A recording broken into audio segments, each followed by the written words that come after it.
Hello there, dear listeners. Welcome to Startup Kitchen Talk, where we discuss stir frying of startup life. This is the second part of our episode with Ondrej Bartos from Credo Ventures. If you haven't heard that one yet, the episode one, the Phantom Menace with Ondrej Bartos, I strongly encourage you to go and hear it, but whatever suits you. Bon appetit.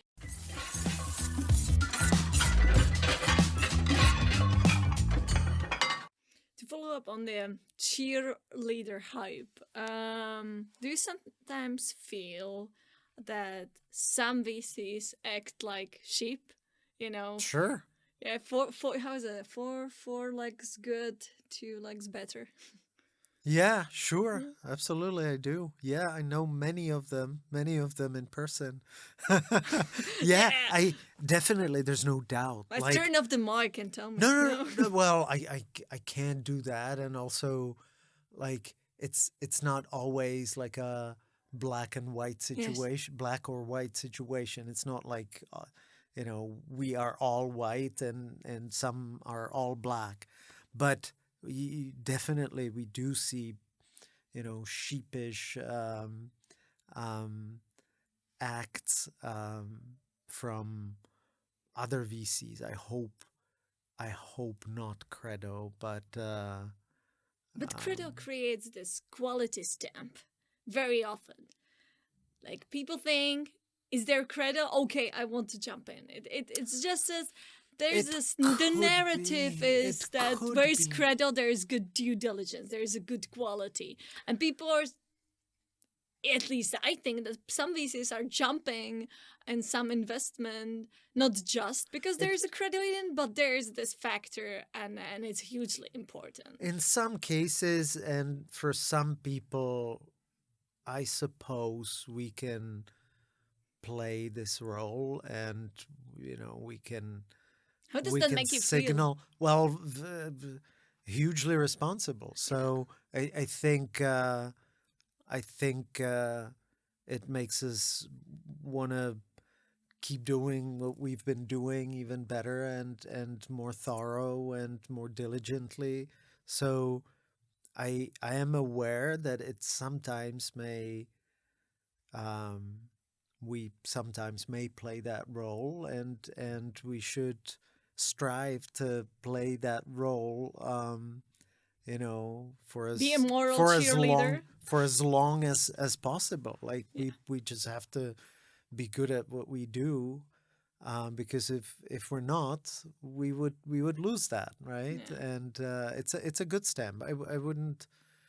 I mean, I would still prefer if everybody else do their diligence properly and not rely on Credo. But do you feel that you should be criticized more to not be on this such a high VC high ground, and that people will be more cautious? So I don't think we should be criticized more. I think we should definitely be criticized whenever we deserve a criticism. That's for sure.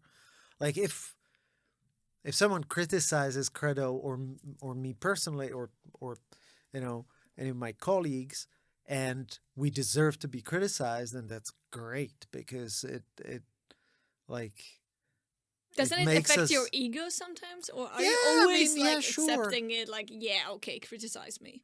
No, I mean, I don't think we should always immediately accept criticism. We should always reflect. Like, we should always think about what we're being criticized about and sort of think and discuss whether it's a fair criticism or whether it's, envy or hatred or whatever.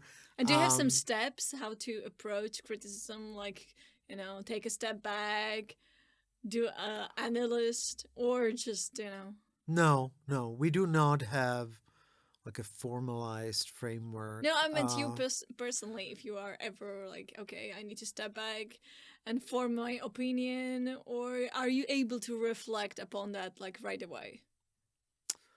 That I don't know. I can't tell you. I hope I am able to do that, like step back, think, reflect, self-reflect. Um, We should but ask your this is, family, like, yeah. but that's something other people have to say. Yeah, Like that's true. I can't. I hope I do. I certainly am aware of, some years in my life when I was not able to do that. I was a lot more arrogant and douchey than I am now. But, look, What's changed? I'm almost 50. I'm a lot 50 calmer. people, 50-year-old guys or girls can be Can be cocky. douchey and Yeah, I know, cocky. I know, I know. I guess I'm just trying not to be cocky. Yeah, that's But what but is I was there might a be. I don't shift? know. Um just I think Some I've people say kids, matured. some people say, Of course, like the something. family. Oh, definitely. Like the family has changed me a lot, like big time. Having kids and like being a role model to Not just someone is VC, but, just that's people. just that's just well uh, it's both like amazing, but then it's a huge responsibility. Like the kid relies on you, right? So my kids, my wife definitely contributed to that, but then generally just a lot of experience, and I've been doing what I'm doing for a long time already, and I've seen stuff, and I know people who know people, and I know people who know stuff, so I think that all hopefully um, gave me enough like reflection And and does sport help with that reflection? I can imagine, like, if you're, I don't know, if you're cocky, then you lose a match or something. Does that help, or do you think that's a completely different field? it's a, it's an interesting question. I haven't given it too much thought, but my immediate reaction would be that it does not help. I certainly have seen many cocky sportsmen who won, or have been winning consistently, um, and I suppose there are sportsmen who cheat, as well as those that are fair. I don't know. I don't think those things are connected. What sport um, gives or brings to most people is definitely the competitiveness and the Mhm. ambition, right? The will, the desire to win. So in general, in business and in entrepreneurship and in startups, it is good to have the ambition to win, and sports help there. If they make you a better person or a more zen kind of a person, I doubt it. I doubt it. So you're not doing yoga then? And I'm not doing yoga. Yeah, No. yeah. I can tell. You Yoga. mentioned And I don't drink matcha tea, and and I usually don't drink flat white. No, there's no connection with flat white and yoga. no. No, maybe coconut milk flat white Oh, and okay. yoga, Oh, okay. I have but to learn original about flat the whole white. Gen Z thing more. That's not just about Gen Z thing, but let's talk about that later. You mentioned investment dropping, and there's this, belief that the bear is awakening and is showing his strength, affecting after long period of bull market. There is now this beast. Does that affect credit ventures and your investment cycle? Our investment cycle, no, because like venture capital, um, historically and even now, works in 10-year cycles, and there's a general belief, and I believe that as well, that it's a long enough of a cycle to sort of survive crises or recessions. Um, it is not like it does not apply fully because it does matter which part of the VC fund life cycle is hit by the recession. But generally, it is believed that 10 years for VC funds, which is the standard, should be enough to weather crises. Does it affect Credo Ventures? Yeah. Macroeconomic situation just affects business in general. It affects startups, although I think it is believed that startups should be hit less than, mature companies or old economy companies, manufacturing or travel during COVID.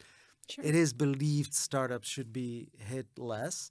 They are still hit, and they operate in, the same markets as everybody else. So the labor market typically is affected. Financing market is affected. Consumers or enterprise customers are hit. So Do you it ever affects us. Yes. Yeah, I do sometimes feel the push to change your focus or whatever you do. No. Yeah, but I believe that the fourth fund, you downsized it. Was it because crisis coming, or did that happen? If only we were so smart. Oh No. well, but you can It was claim it. Oh, actually- we were in the hindsight, In the hindsight, we could say that it would be pretty, it would be pretty arrogant of us. Yes, I mean, so our fund 3 was 100 million, and our fund 4 is 75 million, and we decided to raise a smaller fund not because we knew there was a crisis coming. We were not as visionary there, but we did it because we felt like 100 million might be too much. Mm-hmm. And if we did another 100 or more, we felt like we would have had to go,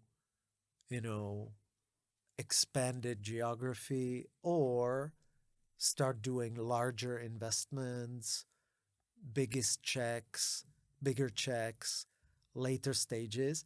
And we just simply didn't want to do it. We just wanted to stay where we feel we're good, which is the earliest stage, where the story begins, pre-seed, seed. Even Series A is usually too late for us. So we wanted to stay early. We wanted to stay in our geo, and that meant that we just modeled a fund that was 60 to 75, and we ended up raising 75. So it was a conscious decision, but we were not visionaries who knew crisis was coming. Yeah, but you were trendsetters, weren't you? Some other funds are, doing the same thing. Do you feel they have the same reasons?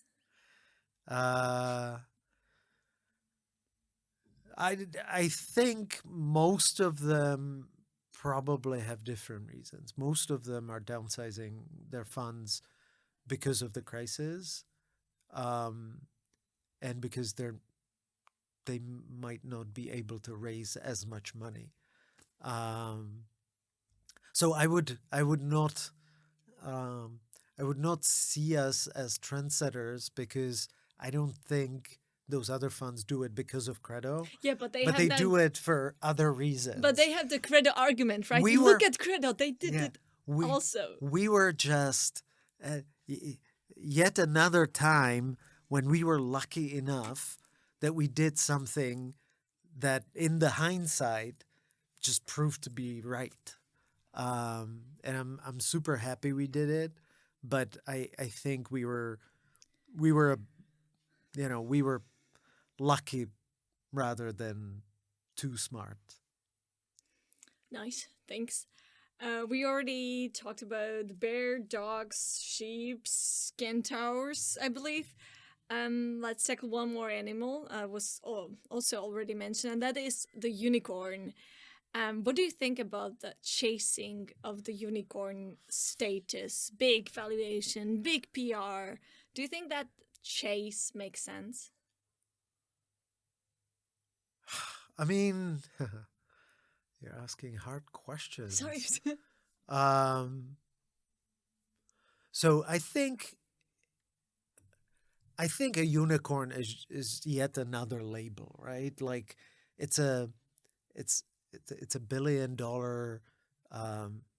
company. It's a very nice number. It's a large number. It's a round number, but it's very, very arbitrary. Why 1 billion? Why not 1.5 billion or 2 billion or 578 million? It is an arbitrary number, and it's a label. It's a cool label that got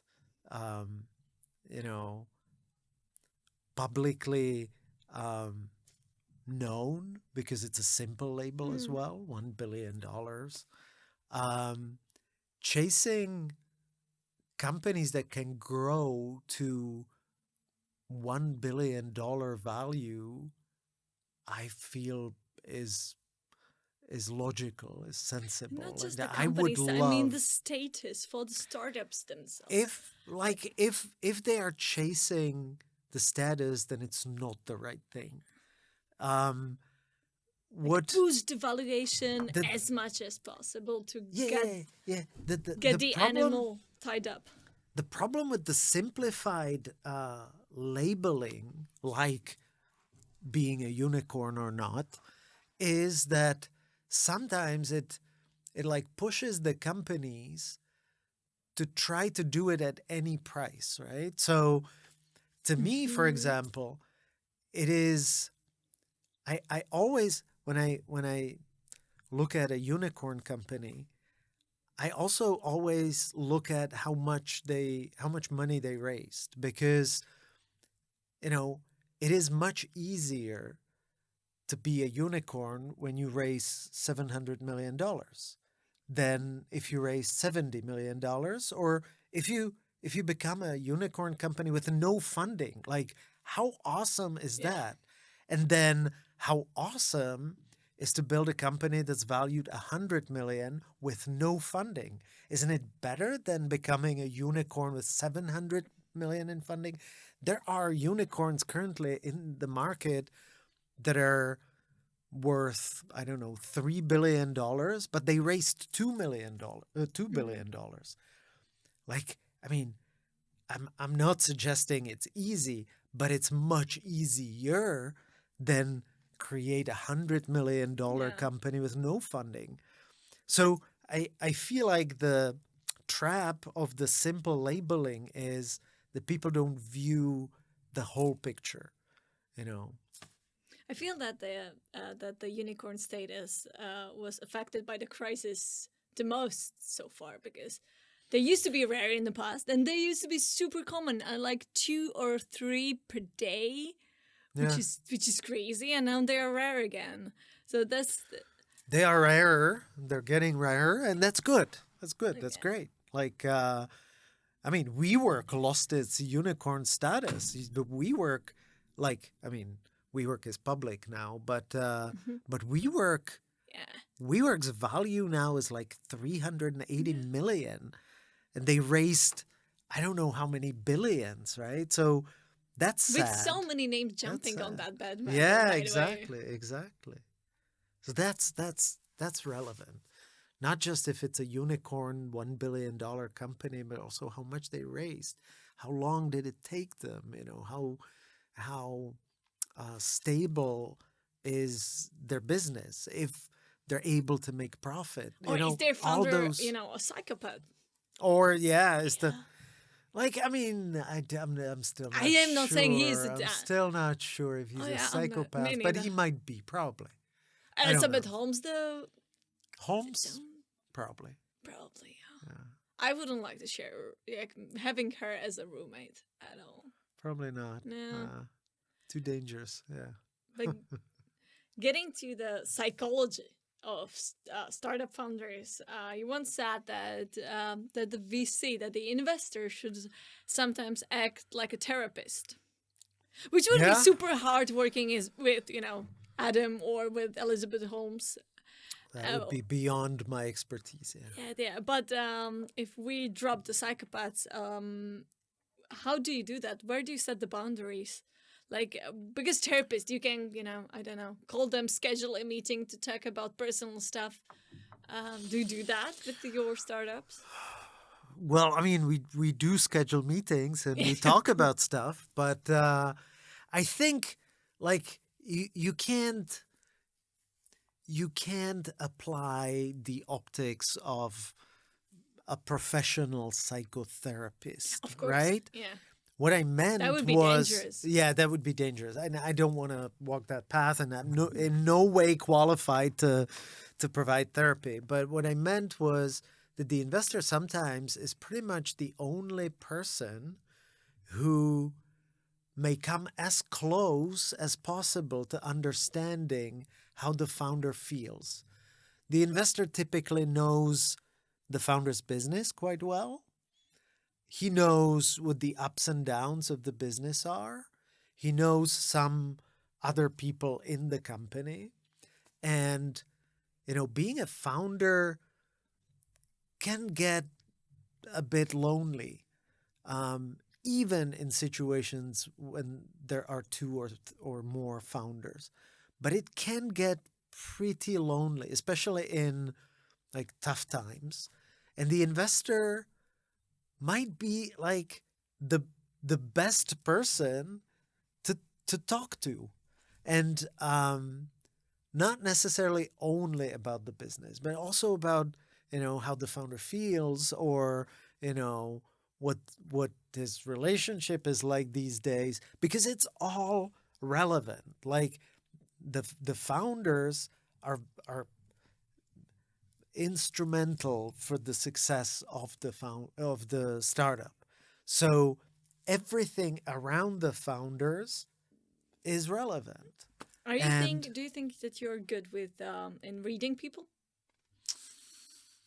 I don't know if I'm good. I really, really try to be. Do you work on that skill? Like trying to get Not better?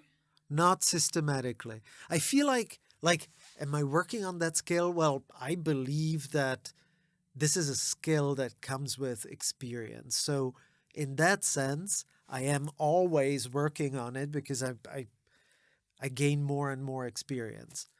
Am I consciously, systematically working on that skill? No. Were you ever disappointed? Yes, Yeah, but some definitely. founder that looked amazing Definitely. and maybe Oh, played yeah, a my little God. theater on you. Oh, yeah, I can write a book. No. Really? Well, I definitely misread people in the past, yes. And some people are great at hiding their weaknesses, and some people, when I said that the ecosystem has evolved and there's so much information now out there, it can also play against us. Founders now have a lot more information about what is good to say, how to act, how to pitch, what body language they should have and everything. So it is What to wear. what to wear, so yeah, sometimes every now and then we do meet a good actor, or someone who can hide the weaknesses very well, and we can misread the people. The only possible way for us to tackle it is to sort of try to be better at this, and to spend more time with the founders before we invest. Like go on holiday it should or go on holiday. I would probably not, and I guess I'm too conservative and old for that. But it's too adventurous. But like not invest after one meeting, but at least experience a couple of different situations, like a dinner kind of a situation, drinks kind of a situation, coffee kind of, and then working meeting. So it's about spending more time and try and read the founders better. not dropping names, but could you describe some use case, some scenario when you were disappointed? Like that, how did the founder strike you at the beginning and what happened? Like, how did they unmask themselves and show the real self? I would. This could be a little uncomfortable situation for me to describe, and also maybe for the people that I would mention, because I'm pretty sure they would recognize themselves in it. But like on a very general level, in one case, I invested in a founder who kept away from me a very important and relevant information about the company that I unveiled a week after I invested. And he was claiming it was unintentional, but I couldn't help. Did you feel betrayed? I felt betrayed. I felt lied to, although like he or she never explicitly lied, but I did feel lied to. So it was a bit of a broken relationship from the very beginning. I invested in a guy who I thought was the most honest guy on earth and charming and charismatic, and he turned out not to be as Truthful, straight and yeah. Do you think that the startups should like tell VCs their weaknesses? Like, okay, I am working so much it's almost killing me, or maybe I have trouble sleeping. Do you think that they should be? What is the level of honesty there? Well, that's a very good question. I don't think there's a right answer or wrong answer for that matter. I feel personally that they should probably not go into such detail pre-investment. Like I'm having troubles to sleep. Like I don't think I need to know that. But after the investment, back to the almost psychotherapist kind of a model, I feel like they could share. Yes, like the bottom line there is the investor, after we invest in a startup, our interests with the founders are perfectly aligned. We want the startup to succeed. So they can share anything with us.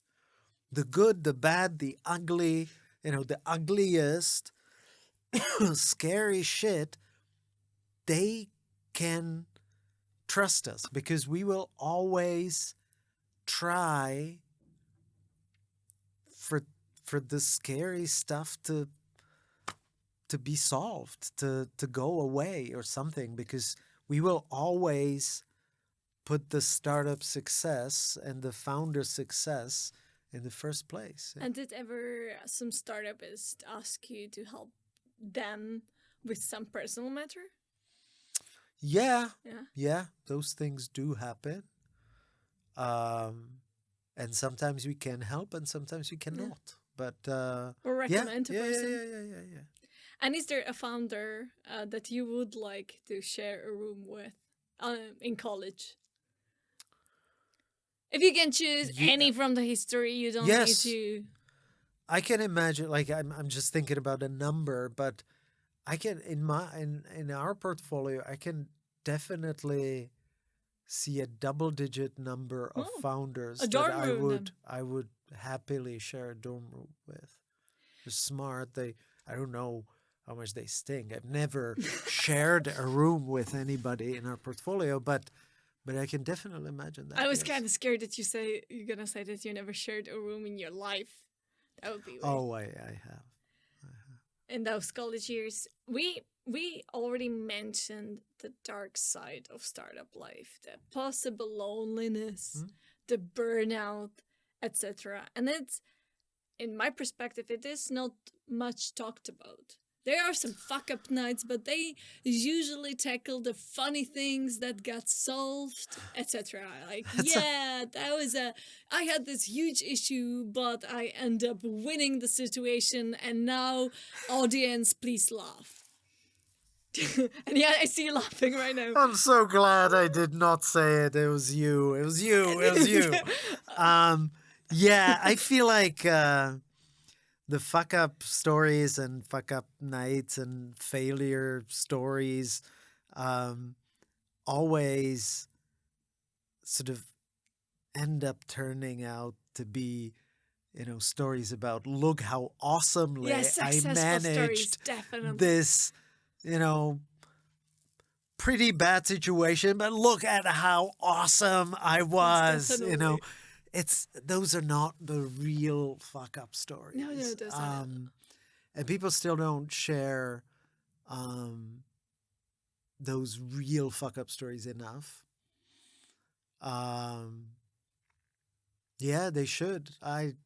But it's hard, like, because the real fuck up stories usually have a certain element of, silliness and foolishness of the protagonist. So can you share a fuck up story of yours? Like, I mean, I already have shared this story, but I invested in a company in 2007 that turned out to be irrelevant after iPhone launched and the whole ecosystem of, App Store and so forth. So that's something I've shared before. I invested in a founder that turned out to be a bipolar person. So, I can't even blame him too much. I guess I cannot blame myself too much either, because I don't think there's a way for a normal person who did not study that to recognize that someone is bipolar. I've definitely made wrong investment decisions, but it's hard to me. It's hard for me to recall the bad investments, because in order to stay mentally healthy, I sort of try forgetting about these. It doesn't have to be investment, right? It can be, because do you believe in work-life balance? Do you because now we're talking Gen Z. Yes, let's do it. Let's do it. I'm ready now. Do you believe that there is a work-life balance, that you can, turn off your computer and go surfing? I believe you can turn off your computer and go surfing. Turn off your computer and go surfing? It is definitely possible. Is it possible for Ondrej Bartos to turn off computer and go surfing and somewhere without the internet, without the emails and calls? So I don't surf, so it's not possible, unfortunately. You can go my daughter yachting. My daughter surfs. So I think it's definitely possible. It can be done. I myself, I don't feel the need for being offline ever. I don't feel the need of setting myself days of no email. I don't have the need, and quite frankly, I don't understand the need. I love what I do. I love my job. I feel like work is so much a part of my life that for me, work-life balance, you can scratch off work and life and you just have balance. My life is well balanced. I don't understand work-life balance. That's the real truth. And how about family work I love my balance? family as well. Yeah, and but you can't be, present with family. I can definitely be present with and be family. online all the time. I mean, why this not? can- Why not? Well, Like, I because mean- sometimes the kids or family requires your full attention. That's for sure, and that's when they have it. Okay, in And that on case- those, short moments, they have my undivided attention, and sometimes it can be a full day, yes, but does it need to be a week? No. Yeah, but They nobody sleep says it as needs well, to be right? a week, right? Nobody says it needs to be a month. There's no work-life balance. There's nobody saying it needs to be 50-50. It can be 90 to 10 if that works for you. No, And the sleep. thing is, I really don't understand the concept. I feel that it should, the perfect situation for a person is to have a job that they really like. And it doesn't matter if it's a VC or startup or, anything else, safeguard or, lifeguard or, I don't know, shop assistant. But they should really like what they do. And as long as they like what they do, they don't need work-life balance because, everything is life and, everything or most things can be work as well. So, Does your surfing daughter agree with that? yeah, I think so. And look, when we would go surfing, theoretically, I don't surf, but let's say I do, and we go surfing. It's amazing. You should try. And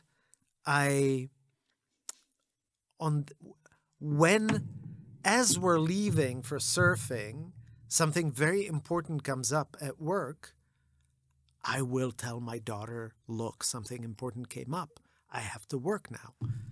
And I assume her reaction will be, Dad, that's okay. Of course, but there's some boundaries, right? Of course, that No. if something important If there's happens, important stuff, then I have to work. But you need If to be the there's not- judge of what is important and what is not. If it's another Slack messages about, I don't know, newsletters for next Monday, and it can wait, and it is not as important, you can still go surfing, right? So it's still a balance. Sure. But it's not, because I see that is a balance for you that you created yourself. Yeah, I think it's very individual. I do think this is person by person.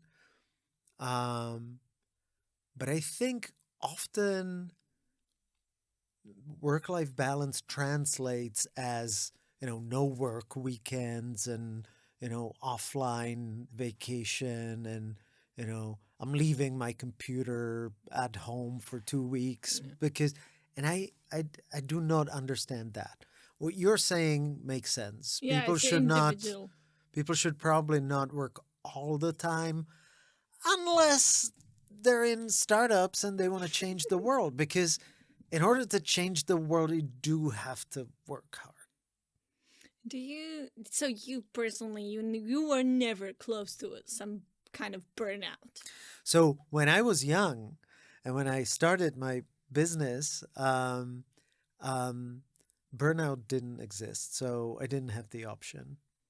No, I'm kidding, of course. But when I, in the 90s or early 2000s, people didn't get burned out. Oh, ask That's Kurt Cobain. Kurt that's Cobain, right? It's better to burn out than to fade away, right? So he definitely yeah, did but burn out in the 90s. yes, but that's not what he meant. He No, that's meant not what he meant. literally. He meant And he literally, yeah. did commit a suicide. He was mentally ill. So And that's an addict. and an addict. Yeah, drugs didn't help. I'm pretty sure. But so but like I feel like I shot a counterattack and I didn't mean to. So the answer to your question is no. I have never experienced a burnout, and in my early years of like hustling around, I think I was working pretty hard. I do remember, more than 100 hours a week work, and we did occasionally sleep in the office. I never felt close to a burnout. I always did what I liked, and yeah. It's very lucky and very positive. But when you are now working with some young startups, or you feel that burnout and work-life balance is a topic now, do you sometimes like how do you approach them? How do you talk to them when you disagree with them, but they are your founders? Like, I'm close to burnout. I don't know what to do. I work too much. It costs me my personal life. It costs me my health, which happens very often to founders. Like, how do you, because you have different approach in your personal Yes. experience. So how do you approach Yeah. them? I understand the question. I am certainly in such situation. I'm not as direct as I've been with you here. I'm not close to burnout, so I'm okay. So you're fine. You're fine. Yeah, I can tell. Um, so I guess careful, not brutally candid. But I I do try talking to them. Like, I mean, I do tell them what I think is true, that they have to make their choices, that they have to think what is it that they really want. Like, do they really want to be in this startup thing? Because the startup thing is hard. It's not a smooth sailing. It's not always, a sunny day. It is Like the kind of a roller movies. coaster. So Yeah. do they really want to do this? And if they do, then they should prepare for sleepless nights and a little bit of stress, or quite a bit of stress, and they either survive it and prove the resilience, or they don't, and it's an option. I do tell them that it's sometimes better to take 2 weeks off and go someplace nice, um, which can give them more energy and also perspective as they come back. And almost no issue or problem is as urgent that it Yeah. wouldn't wait 2 weeks. So in the past, I have recommended a vacation to founders. So you prescribe them a medicine that you don't, because you I don't need it, right? listen. I talk to them. I am hardly ever strongly prescriptive. I know many VCs that are very prescriptive, and they tell founders, you have to do this, in order to succeed, you have to do this, you have to lower the price, you have to build this. And I am hardly ever like that. I almost never prescribe. I talk to them and I tell them what I believe is best, and I tell them what I would do probably, or what I would consider smart doing or reasonable doing, as in the case of a vacation. I hardly ever tell them go have a vacation.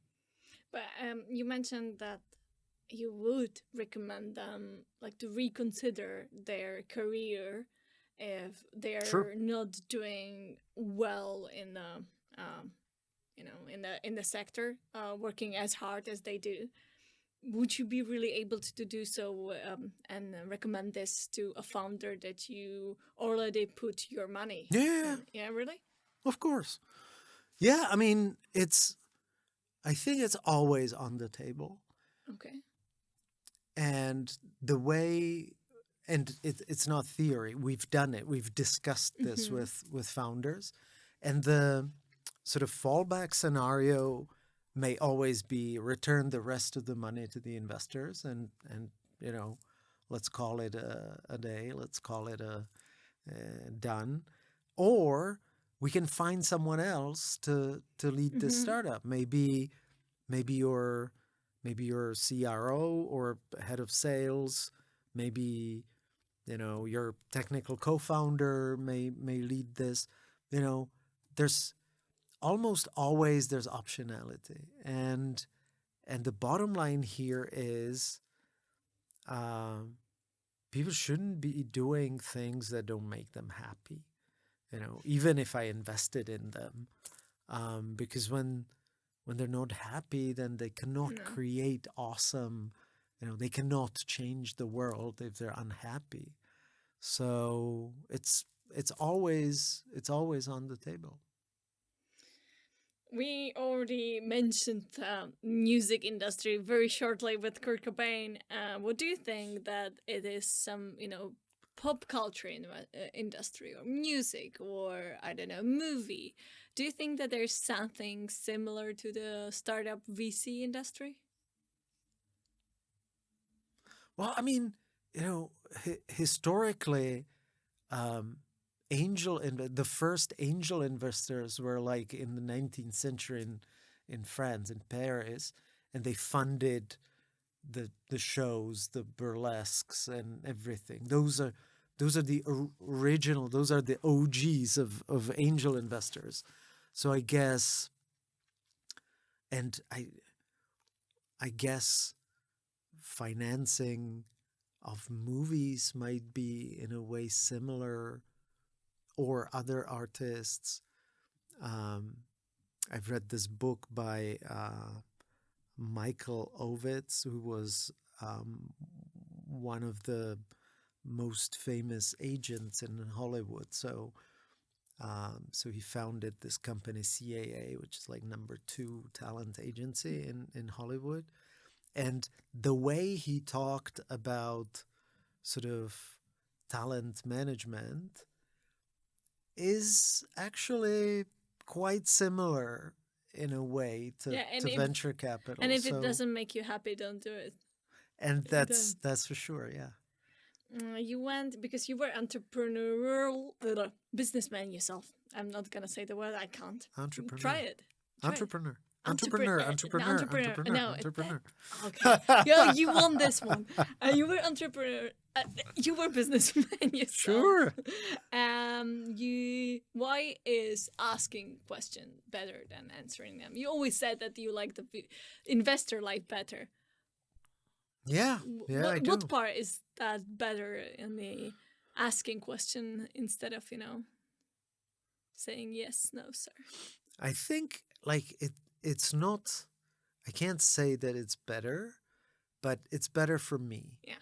Because I cannot answer the questions as well as I can ask them. It's just my nature. I cannot do things better.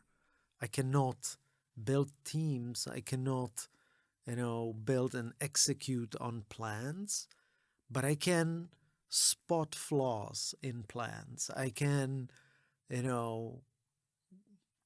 guide and ask the right questions when it comes to hiring and building teams.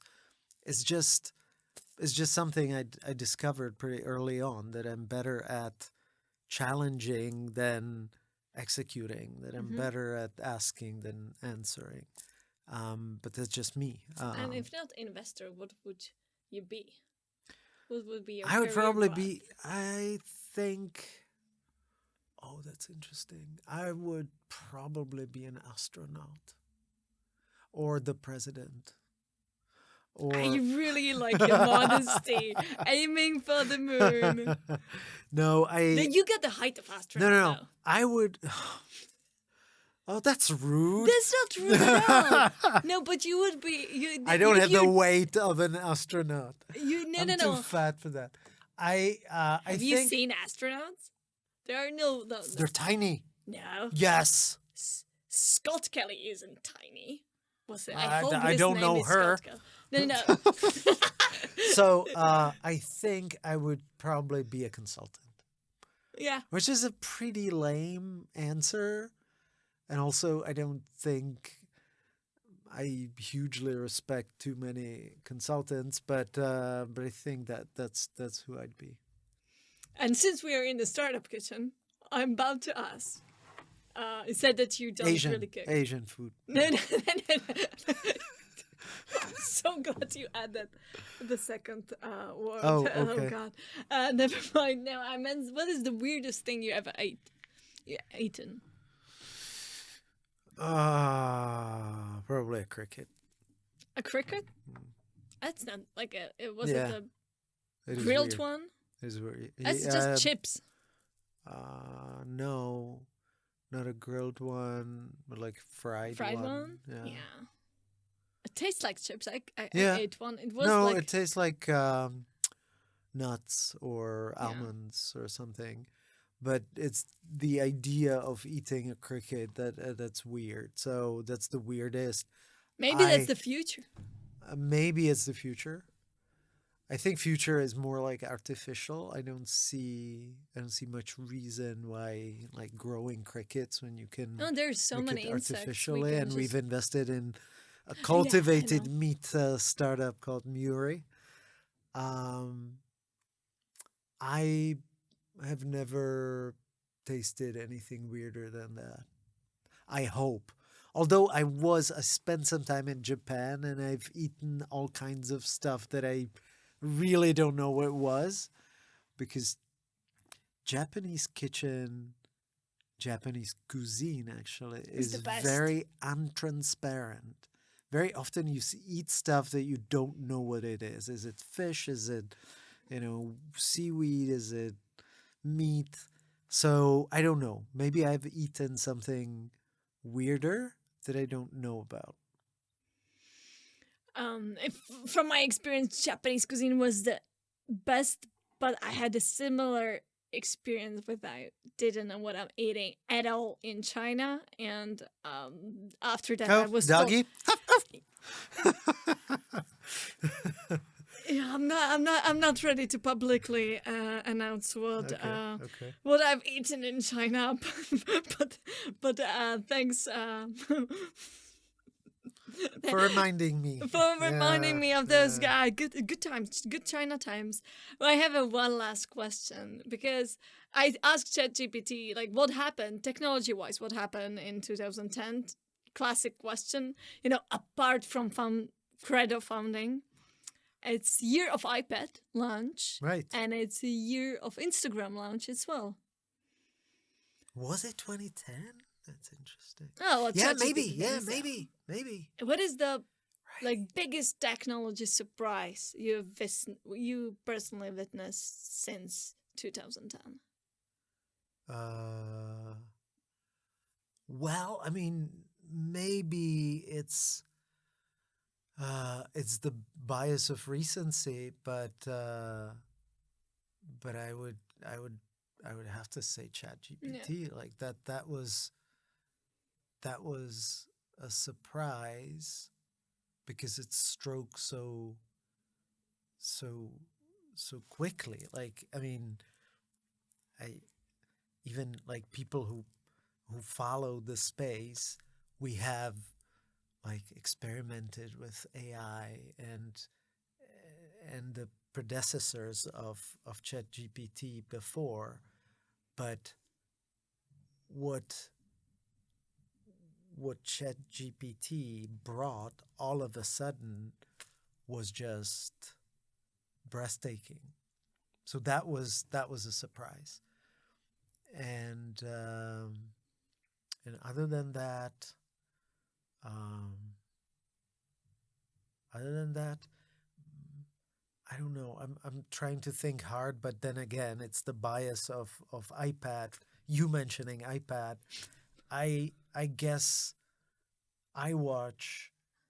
Um, the success of iWatch was Mm-hmm. quite a surprise for me because I was pretty skeptical at first. Yeah, yeah. Um, I mean, the success of the commercial success of iWatch is a surprise to me because I was pretty skeptical at first. I did buy the first iWatch, of course. I have to And buy latest one everything, is and as as I see. I do have the latest one, but I was very skeptical about um the mass adoption. Yeah. I couldn't have imagined that people would settle with small display as opposed to like fashion. But it did become a fashionable thing, Yeah. which was surprising. Surprisingly, Apple almost always does Yeah, become the fashionable standard. yeah. One more question I wanted to ask because you seem that you always take the new tech. You try experiment with it. You try to learn about it, even though it's something that you feel skeptical at first. Is there some like new tech that you feel like, yeah, this is too much? This TikTok, Instagram, Reels stuff, that's too much for me. I don't care about that at all. I'll leave that to my kids. So I had that feeling with Be Real. I did not get Be Real. I need to do Be Real with you when we I installed it, tried it, hated it, uninstalled it, and I was like, I'll leave this up to my kids. But then Be Real, I feel like has become irrelevant almost, or at yeah. least that's what the charts show. So I might have been right there. You think Be Real is the next? What was the name? Oh, Clubhouse. the Clubhouse. Of course it is. Is it? I even forgot the name of Clubhouse. Yeah, exactly. 2 years later, gone. It's like Pokemon Go. I wanted to Actually, make it Be many Real now. many people play Pokemon Go. It's a Still, very yeah. yes, Yeah, and yeah. it's very successful commercially as well. I So, wanted to. Is that okay if I do Be Real while we talk about Be Real? yes, Thank you. Sorry for the sounds though. that's fine. Amazing. So That's this is fine. something that I didn't know I'm gonna do. Ondrej, thank you so much for being with me today. Thank you so much. Pleasure was mine. Thank you for having me. Well, see you and talk to you next time. Hopefully. Next time. What is it? The take. Should we be experimental, experiment with stuff, new tech, and try to find work that makes you happy. That you don't need to leave it for 2 weeks or more. Thank you very much.